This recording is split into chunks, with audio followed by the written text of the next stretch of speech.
Então, agora nós vamos ver as principais articulações do corpo humano. Vamos começar pelas articulações da cabeça. Aqui eu coloquei uma lista de articulações encontradas na cabeça, que são articulações fibrosas do tipo sutura. Então, nós temos a sutura sagital, sutura coronal, lambidoide, escamosa, internasal. Até aqui eu falei de todas elas na aula passada. Novas articulações. Sutura intermaxilar, que como o nome já diz, é entre as maxilas. Sutura palatina mediana e palatina transversa vai estar localizada lá no palato. E a sutura esfenovomeral, esquindilese, também falei para vocês na aula passada. Vamos identificá-las. Primeiro alfinete, sutura coronal. Entre o osso frontal e os ossos parietais. Sutura sagital, entre os ossos parietais. Sutura escamosa, entre o osso parietal e o osso temporal. Sutura lambidoide, entre o osso occipital e os ossos parietais. Dessas articulações, pessoal, nenhuma é nova. Todas elas nós falamos na aula passada. Na vista anterior, sutura internasal, entre os ossos do nariz. E sutura intermaxilar, entre as duas maxilas. De todas essas articulações, apenas a sutura intermaxilar é nova. Todas as outras nós falamos na aula passada. Sutura coronal, sagital e lambidoide são suturas denteadas. A sutura escamosa é uma sutura escamosa e a sutura internasal e intermaxilar são suturas planas. Vista inferior. Sutura palatina mediana e sutura palatina transversa.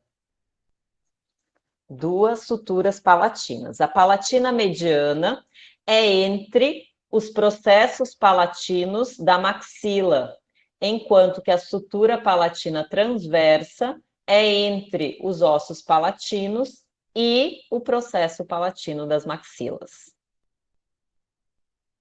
E nessa segunda imagem, apontando aqui no local da sutura esfenovomeral, que é uma esquindilese. Então, a sutura esfenovomeral é a articulação entre o vômer e o osso esfenoide e é uma sutura do tipo esquindilese.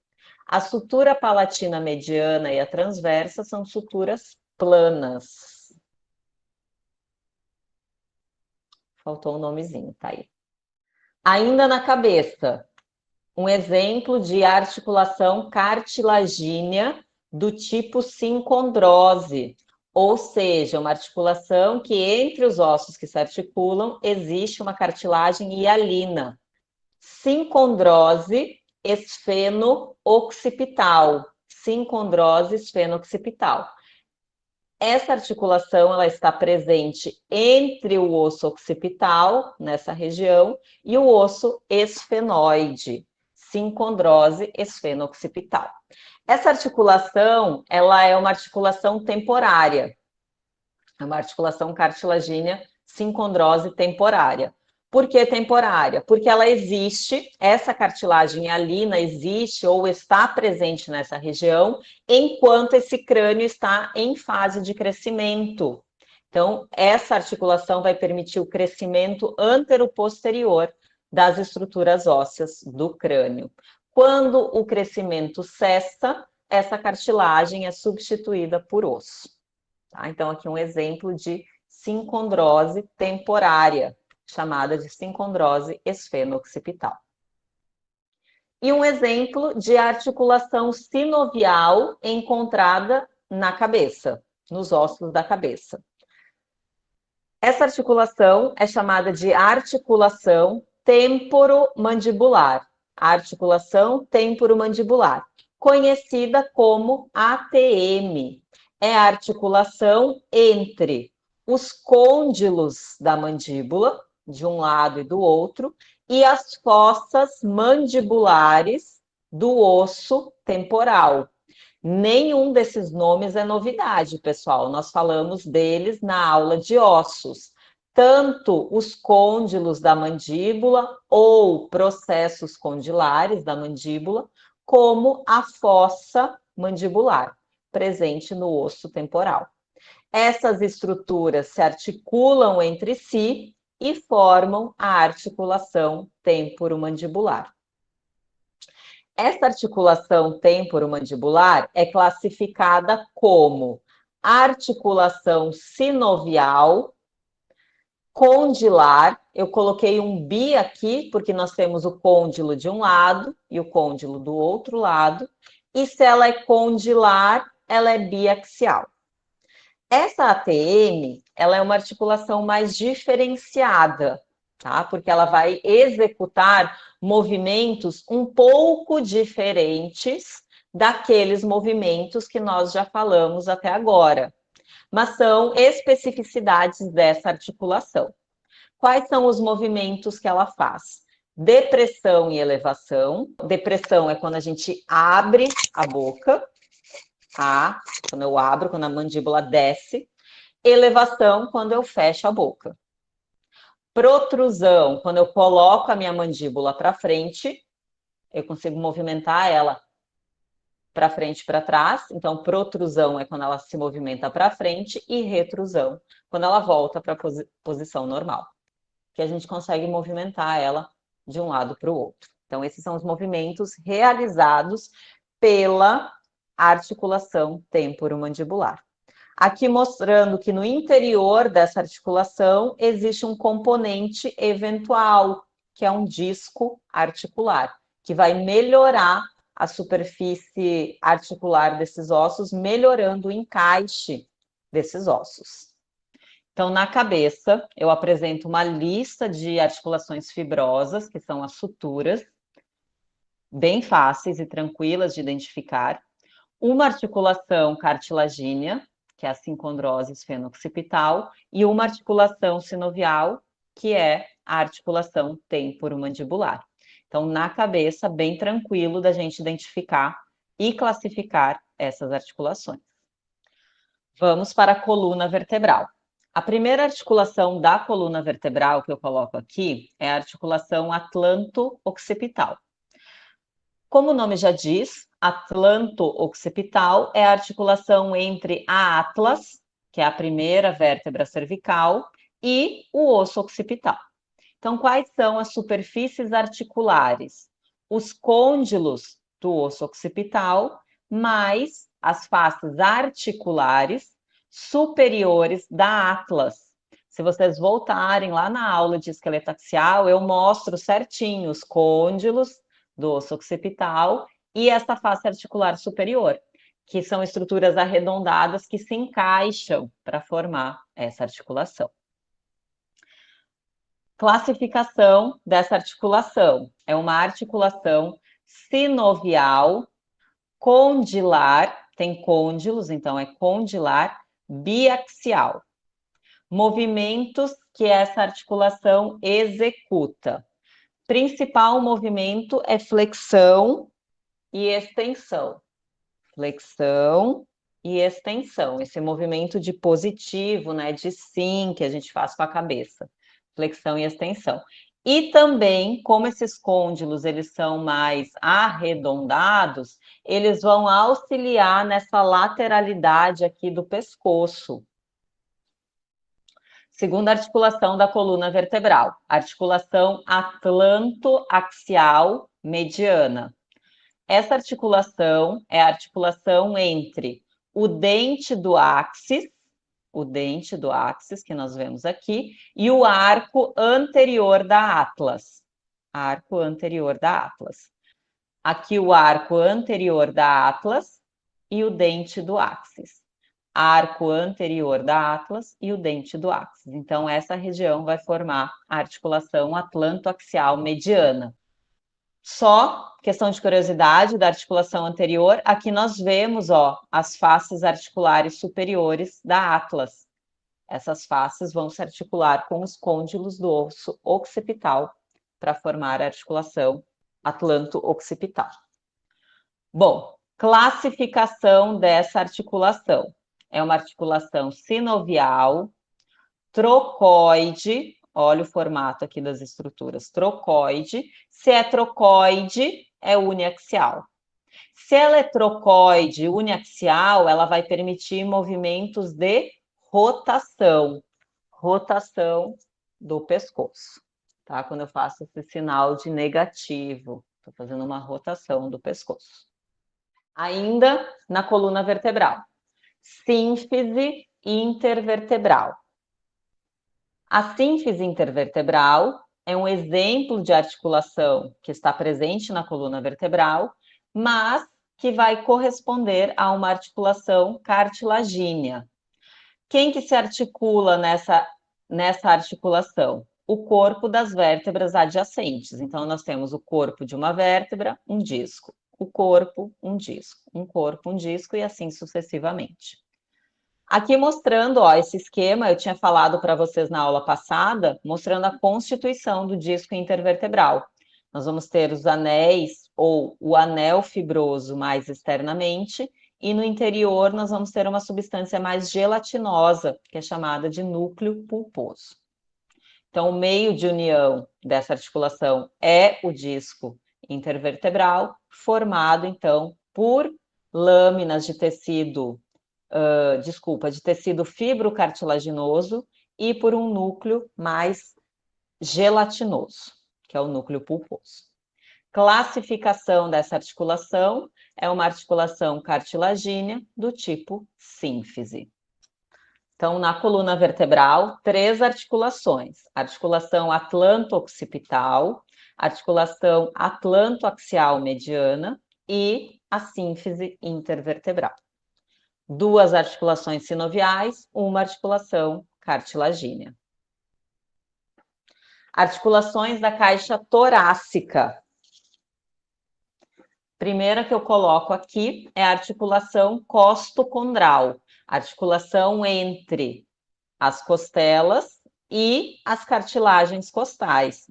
A extremidade lateral da cartilagem costal se articula com a extremidade medial ou external da costela.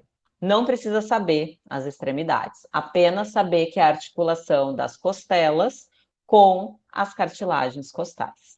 Articulação costocondral. Classificação: articulação cartilagínea do tipo sincondrose. Próxima articulação, primeira articulação externo-costal. É a articulação do primeiro par de costelas, né, ou das suas cartilagens costais, com o manúbrio do externo. Primeira articulação externo-costal. A classificação dela também é uma articulação cartilagínea do tipo sincondrose. A mesma classificação das articulações costocondrais.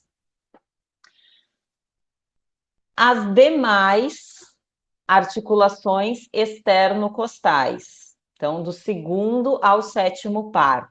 O primeiro, nós vimos que é uma articulação cartilagínea. Do segundo ao sétimo par, nós temos articulações sinoviais, tá? Então, articulações externo-costais, do segundo ao sétimo par, são articulações sinoviais planas. Se elas são planas, elas são anaxiais, ou seja, não fazem movimentos em torno de nenhum eixo, tá? Ela não é monoaxial, não é biaxial, não é triaxial. Então, ela vai ser anaxial. Sempre que uma articulação for plana, ela vai ser anaxial. E sempre que ela for plana, ela vai permitir apenas movimentos de deslizamento. Então, alfinete em qualquer uma dessas articulações aqui são articulações externo-costais. Não precisa colocar a segunda, terceira, sétima, apenas a articulação externo-costal. A única que precisa a numeração é a primeira, tá? A primeira articulação externo-costal, porque ela é diferenciada, ela vai ser uma articulação cartilagínea. E outra articulação que eu coloco aqui é a articulação manúbrio-external, que é a articulação entre o manúbrio e o corpo do externo. Aqui nós temos uma articulação cartilagínea do tipo sínfise, ou seja, nós temos a presença aqui de um disco de fibrocartilagem, articulação manúbrio-external. Essas articulações que nós falamos até aqui fazem parte do esqueleto axial. Então, são articulações presentes na cabeça, na coluna vertebral e na caixa torácica.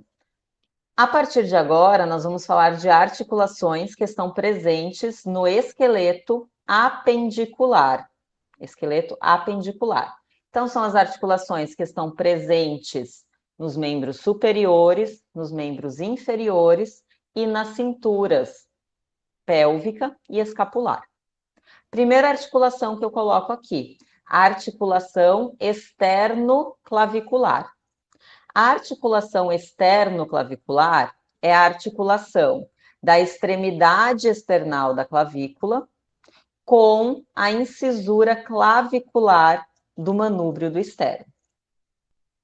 Essa articulação é uma articulação sinovial, plana. Se ela é plana, ela é anaxial. Ou seja, ela vai permitir apenas movimentos de deslizamento. Sempre que uma articulação for plana, ela é anaxial e vai permitir apenas movimentos de deslizamento. Aqui eu marco em rosa a presença de um componente eventual, que é um disco articular. Nós vimos que a ATM também tem esse disco articular, que é um componente eventual. É um disco de fibrocartilagem que vai melhorar o contato dos ossos que se articulam e impede o deslocamento desses ossos e também vai amortecer as forças que essa clavícula recebe. O que nós temos que pensar aqui? Quando que nós usamos essa articulação? Quando a gente faz movimentos com a articulação do ombro. A gente sente aqui, ó, que essa articulação ou esses ossos que estão envolvidos, eles se movimentam também, tá? Então, ele vai ampliar os movimentos da articulação do ombro. A articulação acromioclavicular. Essa articulação ocorre entre a extremidade acromial da clavícula com o acrômio da escápula. Articulação acromioclavicular. Classificação: articulação sinovial, plana. Se ela é plana, ela é anaxial. E se ela é plana anaxial, ela vai permitir também apenas movimentos de deslizamento. Permite que o acrômio rode, né, ou gire sobre a clavícula, também quando a gente faz movimentos com a articulação do ombro. Então, tanto a articulação externo-clavicular como a acromioclavicular são articulações sinoviais planas, anaxiais, que permitem movimentos de deslizamento. Articulação do ombro. Quais estruturas que se articulam aqui? A cavidade glenoide da escápula com a cabeça do húmero. Classificação dessa articulação. Articulação sinovial, esferoide, a cabeça do húmero é uma esfera, então é uma articulação esferoide. Se ela é esferoide, ela vai ser triaxial. Sempre que uma articulação for esferoide, ela será triaxial. E se é uma articulação esferoide triaxial, vai permitir movimentos de flexão e extensão, adução e abdução e rotação lateral e medial do ombro, tá? Então, permite todos esses movimentos em torno dos 3 eixos. Articulação do ombro. Vocês podem encontrar essa articulação nos livros, também chamando ela de gleno-humeral, tá? Articulação gleno-humeral, que é a articulação da cavidade glenoide com a cabeça do húmero. Mas podem utilizar o nome articulação do ombro também. A articulação do cotovelo. Quem se articula aqui? O capítulo e a tróclea do húmero. Olha aqui, o capítulo e a tróclea do húmero. A tróclea vai se articular com a incisura troclear da ulna e o capítulo vai se articular com a fóvea da cabeça do rádio. Então, nós temos aqui a articulação do cotovelo. Aqui mostrando ela aberta e aqui ela fechadinha, aqui com a cápsula articular. Classificação dessa articulação. Articulação sinovial, do tipo gínglimo. Se é gínglimo, é uniaxial. E se é gínglimo, vai permitir movimentos de flexão e extensão. Articulação radioulnar proximal. Articulação radioulnar proximal. Quem se articula nessa articulação? A cabeça do rádio com a incisura radial da ulna, com essa partezinha aqui da ulna. Cabeça do rádio e incisura radial da ulna. Articulação radioulnar proximal. Classificação dessa articulação. Articulação sinovial, trocoide. Se é trocoide, é uniaxial. E se ela é trocoide, ela vai permitir os movimentos de rotação lateral e medial, que é o que nós chamamos, podemos chamar também, de pronação e supinação do antebraço. Eu prefiro chamar de rotação medial e lateral, mas fiquem à vontade, como vocês acharem melhor. Articulação radioulnar proximal. Então, quem permite essa rotação do antebraço é essa articulação, não a do cotovelo, tá? Do cotovelo apenas flexão e extensão. A rotação lateral e medial do antebraço, a articulação radioulnar proximal. Temos também a articulação radioulnar média, que é essa articulação entre as diáfises do rádio e da ulna, que pode ser chamada também de membrana interóssea do antebraço ou ainda de sindesmose radioulnar. Então, 3 nomes que vocês podem dar para essa articulação. Articulação radioulnar média, membrana interóssea do antebraço, ou o nome que nós falamos na aula passada, sindesmose radioulnar. Essa membrana interóssea é essa membrana fibrosa que nós vemos aqui, entre o corpo desses 2 ossos. Essa membrana interóssea ela vai servir de fixação para uma série de músculos que nós temos na região do antebraço, ou que se inserem, né, na região do antebraço. Classificação dessa articulação. É uma articulação fibrosa do tipo sindesmose. E temos também a articulação radioulnar distal, que é a articulação entre a cabeça da ulna e a incisura ulnar do rádio, essa região aqui. Classificação. Ela tem a mesma classificação e realiza os mesmos movimentos da articulação radioulnar proximal. Então, elas trabalham em conjunto. Então, ela é classificada como uma articulação sinovial, trocoide, uniaxial. E realiza os movimentos de rotação medial e lateral. Articulação radiocárpica, ou articulação do punho. É a articulação que ocorre entre o rádio, a face cárpica aqui do rádio, e a fileira proximal dos ossos do carpo, com exceção do pisiforme. Então, pega do escafoide, semilunar e o piramidal. Classificação dessa articulação do punho. É uma articulação sinovial, elipsoide, nesse caso aqui vocês podem encontrar em livros chamando de condilar também, tá correto? Elipsoide ou condilar. Se é elipsoide ou condilar, ela vai ser biaxial. Se ela é uma articulação elipsoide, ela vai permitir a flexão e a extensão do punho e a adução e a abdução do punho. Mostrei para vocês os movimentos na aula anterior. Articulação carpo-metacárpica do polegar. Articulação carpo-metacárpica do polegar. Falei dela na aula passada também. É a articulação entre o trapézio e o primeiro metacarpo. Então, vai ser a articulação aqui do polegar. Classificação. É uma articulação sinovial. É o único exemplo que nós vamos utilizar de articulação celar. E se ela é uma articulação sinovial celar, ela é biaxial. As articulações celares permitem movimento de flexão e extensão e de abdução e adução, no caso aqui do polegar. Coloquei aqui a imagem, mostrei para vocês no videozinho antes, mas aqui então na imagem, né, mostrando quais são os movimentos executados pela articulação carpo-metacárpica do polegar.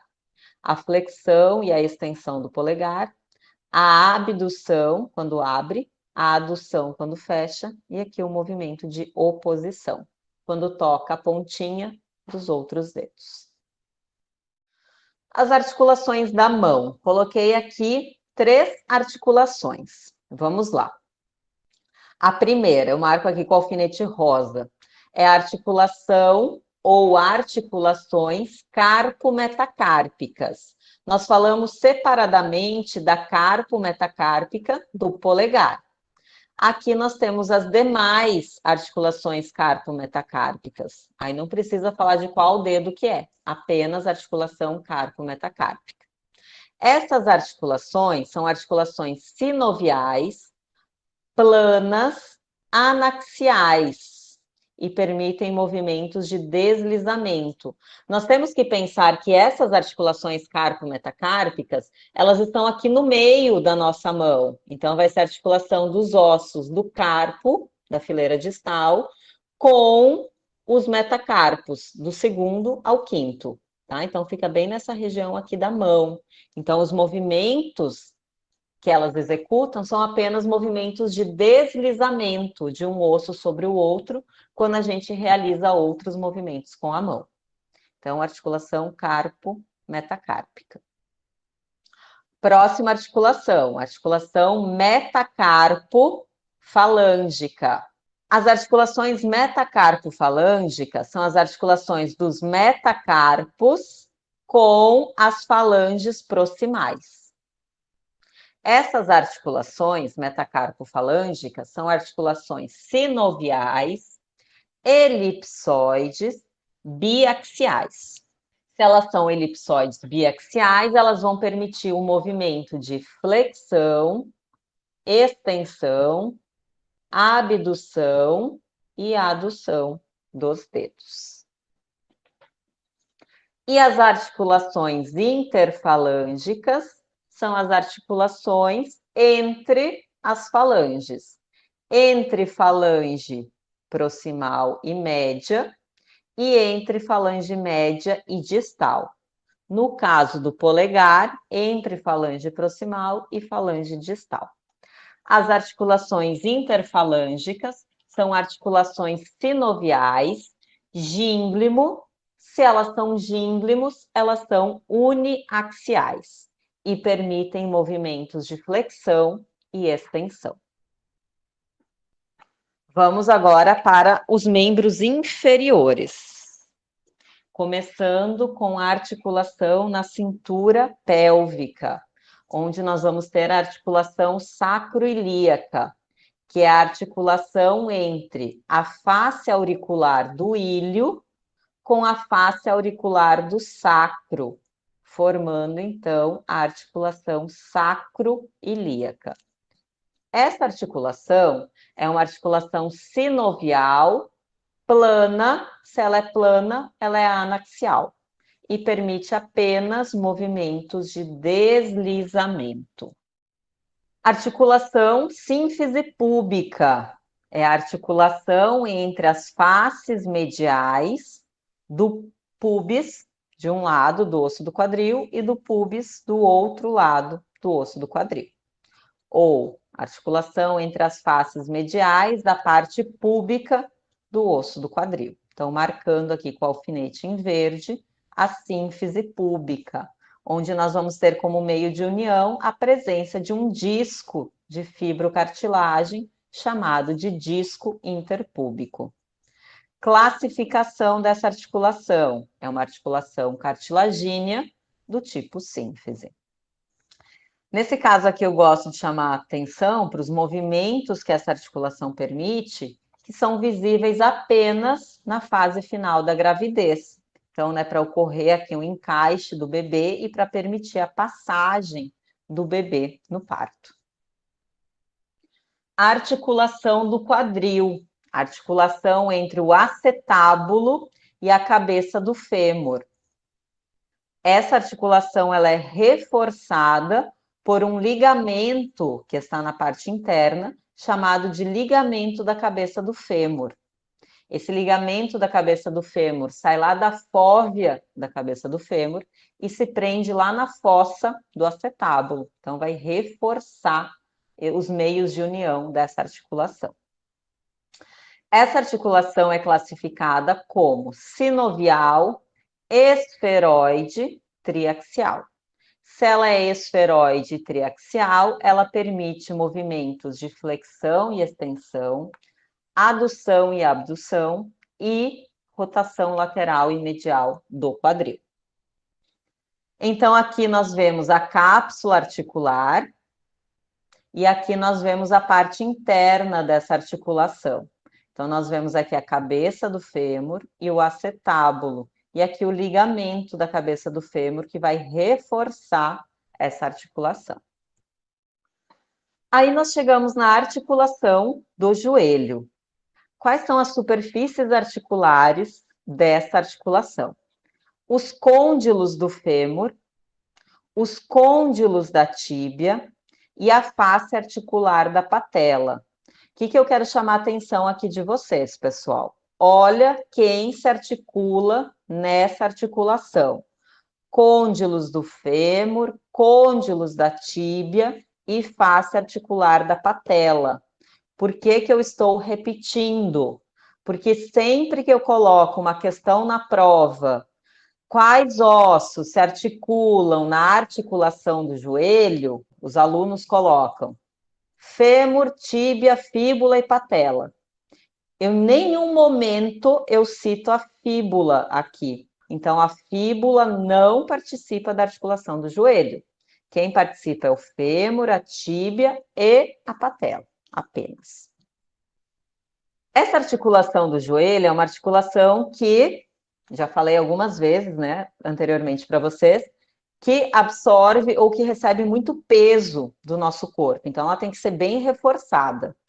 Algumas estruturas que aumentam ou que reforçam os meios de união dessa articulação. Coloco aqui, ó, o tendão do músculo quadríceps. Nós vamos falar desse tendão na próxima aula, mas ele está aqui envolvendo essa articulação. Abaixo da patela, nós temos o ligamento patelar. E nas laterais, nós temos os ligamentos colaterais. Ligamento colateral fibular, ligamento colateral tibial. Como eu sei o que é tibial e fibular? É só olhar a posição dos ossos aqui na perna. Se estiver do lado da fíbula, é o ligamento colateral fibular. E o que está do lado da tíbia é o ligamento colateral tibial. Tem outro nome que a gente pode dar para esses ligamentos, que é o ligamento colateral medial e o ligamento colateral lateral.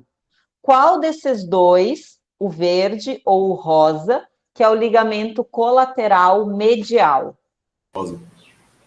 O rosa, porque está do lado da tíbia e a tíbia é medial. Muito bem, tem que fazer essas relações, tá, pessoal? Para saber posicionar e identificar as estruturas. E o ligamento colateral fibular pode ser, então, também chamado de ligamento colateral lateral. Aqui mostrando uma outra vista desse joelho. Então, nós temos aqui os côndilos do fêmur, os côndilos da tíbia, e nesse caso aqui a patela foi removida. E aí, nessa vista aqui, nós conseguimos identificar os ligamentos novamente. Mais externamente, nós temos os ligamentos colaterais, fibular e tibial, ou lateral e medial, e dentro da articulação, nós temos os ligamentos cruzados, ligamento cruzado anterior e o ligamento cruzado posterior. Existem outros ligamentos, mas nós vamos falar apenas desses 4, que ajudam a manter esses ossos unidos.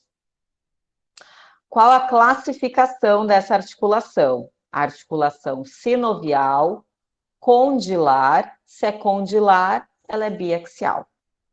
E se ela é condilar biaxial, ela faz os movimentos de flexão e extensão do joelho e rotação lateral e medial. Essa rotação lateral e medial, ela é mais limitada, ela não é tão ampla, mas ela faz, essa articulação faz também esses movimentos. Nessas imagens ainda, aqui nós temos uma vista anterior e aqui a vista posterior. Nessa vista posterior, nós também conseguimos identificar os ligamentos colaterais, tibial e fibular, e aqui nós vemos o ligamento cruzado posterior e uma partezinha do ligamento cruzado anterior. Além disso, nessa articulação do joelho, nós temos um outro componente eventual, que são os meniscos. Existem 2 meniscos, que são estruturas formadas por fibrocartilagem, que vão ajudar a amortecer os impactos que essa articulação recebe. Nessa região aqui, ó, nós vemos um menisco e aqui nós vemos o outro, na vista anterior. Na vista posterior, nós vemos aqui um menisco e aqui o outro. Podemos nomear cada um desses meniscos. Um é o medial e o outro é o lateral. Aqui na vista posterior, esse que está com o alfinete verde é o menisco lateral ou medial? É o medial. É o medial. E aqui com o alfinete rosa, nós temos o menisco lateral. Sempre olhando a posição dos ossos da perna. Aí nós conseguimos identificar e nomear essas estruturas. Do lado da fíbula, menisco lateral. Do lado da tíbia, o menisco medial. Aqui eu marco novamente, então, os ligamentos cruzados anterior em rosa e posterior em verde. E aí nós chegamos na perna. Na perna, entre a tíbia e a fíbula, nós vamos ter 3 articulações também, semelhantes àquelas 3 que nós vimos no antebraço. Então, nós temos as articulações tíbio-fibulares. Vamos ter a tíbio-fibular proximal, a média e a distal. Nesse primeiro momento, vamos falar da tíbio-fibular proximal. Quem se articula? As extremidades proximais da tíbia e da fíbula. Classificação: articulação sinovial plana anaxial. Se é plana anaxial, permite apenas movimentos de deslizamento. Já as articulações tíbio-fibulares média e distal, elas têm a mesma classificação, diferente da proximal.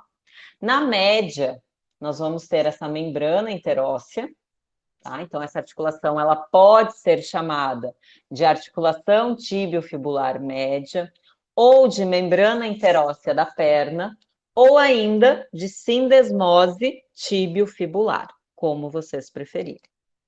Já a distal, nós vamos chamar apenas de articulação tíbio-fibular distal. E quem se articula aqui são as extremidades distais da fíbula e da tíbia.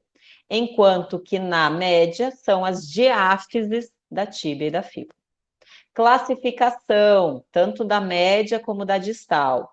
Articulação fibrosa, sindesmose, ou melhor, articulações, são as duas, né? Fibrosas do tipo sindesmose. Articulação do tornozelo, articulação do tornozelo. Quem se articula aqui? As superfícies articulares inferiores da tíbia e da fíbula, mais um osso do tarso, que é o talos. Então, tíbia, fíbula e talos. Classificação: articulação sinovial, gínglimo, uniaxial. Se é gínglimo, vai fazer os movimentos de flexão e extensão. No tornozelo, essa flexão e extensão recebem outros nomes. Nós vamos ter a flexão dorsal ou dorsiflexão, que é quando a gente coloca ou força o pé para cima, flexão dorsal. E a flexão plantar, quando a gente força o pé para baixo. Então, flexão dorsal, flexão plantar. Flexão dorsal podendo ser chamada também de dorsiflexão. E aí nós chegamos no pé. Coloquei aqui 4 articulações no pé. O primeiro conjunto aqui de articulações do pé que eu coloco para vocês são as articulações intertársicas. Como o nome diz, entre os ossos do tarso. Não precisa saber especificamente entre quais ossos, tá? Nós não vamos entrar nesses detalhes. Essas articulações intertársicas são classificadas como articulações sinoviais, planas, anaxiais. Se estão planas anaxiais, elas vão permitir movimentos de deslizamento. E esses movimentos de deslizamento é o que vai permitir com que o pé faça a inversão e a eversão. Mas é um conjunto de articulações, na verdade, que atuam para que ocorra esse movimento. Articulações tarso-metatársicas. São as articulações entre a fileira distal dos ossos do tarso com os ossos do metatarso. Essas articulações são sinoviais, planas, anaxiais também, então vão permitir movimentos de deslizamento. Articulações do metatarso com as falanges, articulações metatarso-falângicas. Então, seriam os metatarsos com as falanges proximais. Articulações sinoviais, elipsoides, biaxiais, que permitem movimentos igual na mão, tá? De flexão e extensão. Na verdade, no pé, né? A flexão é para baixo, a extensão é quando a gente deixa os dedos retinhos, a abdução quando a gente afasta os dedos e a adução quando aproxima. Articulações metatarso-falângicas. E as articulações interfalângicas são as articulações entre os dedos do pé. Entre falanges proximais e médias, falanges médias e distais, e no hálux entre a falange proximal e a distal. Essas articulações são sinoviais, gínglimo, uniaxiais. Se são gínglimo uniaxiais, permitem movimentos de flexão e extensão dos dedos. Acabamos, pessoal.